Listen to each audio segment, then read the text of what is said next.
चलिए सीधा मुद्दे पर आते हैं।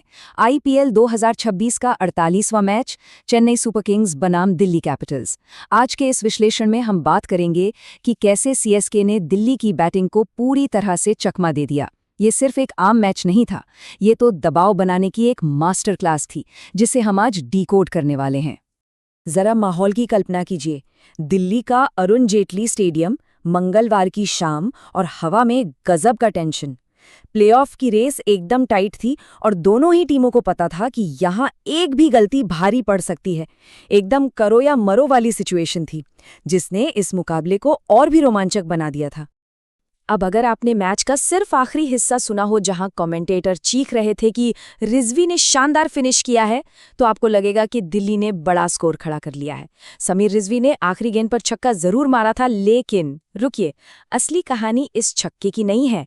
असली बात तो यह है कि चेन्नई ने उन्हें उस 155 के कमजोर टोटल तक कैसे रोक कर रखा।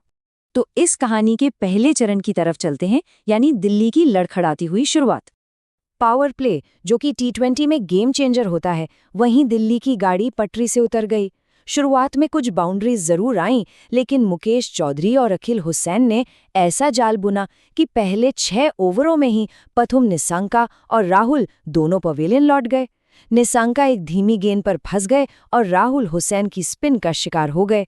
सारा मोमेंटम तो जैसे वहीं खत्म हो गया। अगर हम इन आंकड़ों को देखें तो बात एकदम साफ हो जाती है। निसांका ने 15 गेंदें खेली और राहुल ने 13। मतलब क्रीज पर समय बिताया, कुछ बाउंड्रीज भी लगाईं, लेकिन वो स्ट्राइक रोटेट करने में पूरी तरह फेल रहे।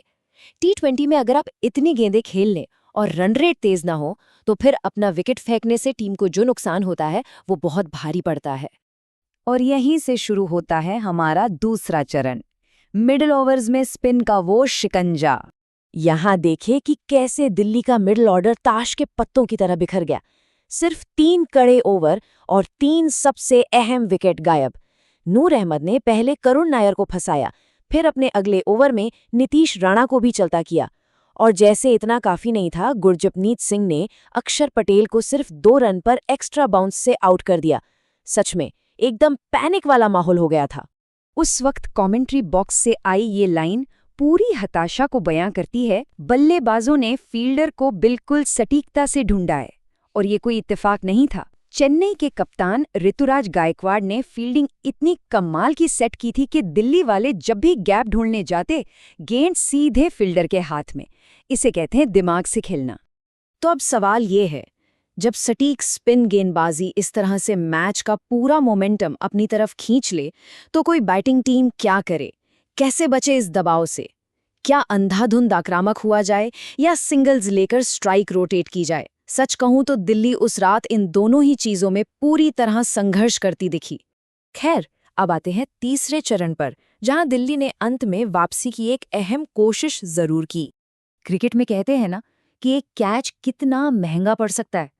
नूर अहमद से 11वें ओवर की शुरुआत में ट्रिस्टन स्टब्स का जो कैच छूटा, उसने दिल्ली को एक संजीवनी दे दी।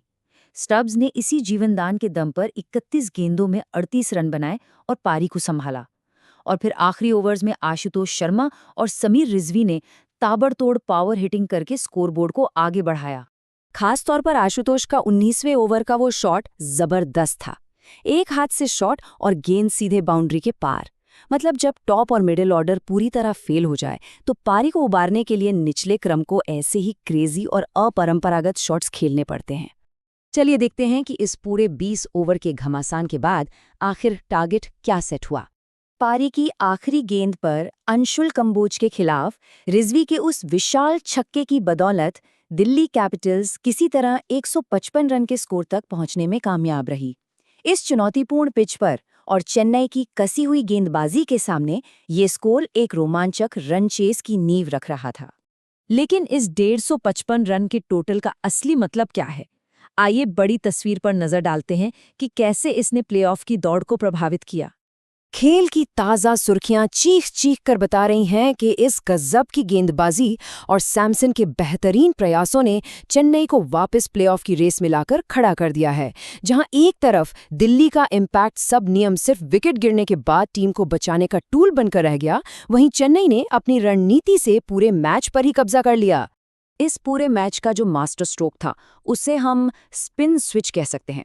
इसका सीधा सा मतलब है तेज गेंदबाजों से अचानक स्पिनर्स पर शिफ्ट होना और विरोधी टीम की लय को पूरी तरह तोड़ देना। आज रात ये पूरी तरह से एक गेम चेंजर साबित हुआ, जिसने दिखा दिया कि मिडिल ओवर्स का दबदबा किसी टीम के टूर्नामेंट की दिशा कैसे बदल सकता है। तो अंत में एक बड़ा सवाल हम सबके सामने है। प्लेऑफ का ये रॉयल रंबल तो सेट हो चुका है, लेकिन क्या विरोधियों का दम घोटने वाली ये स्पिन रणनीति सीएसके को आईपीएल 2026 की चैंपियनशिप तक ले जाएगी? क्या यही बाकी सीजन जीतने का ब्लूप्रिंट है?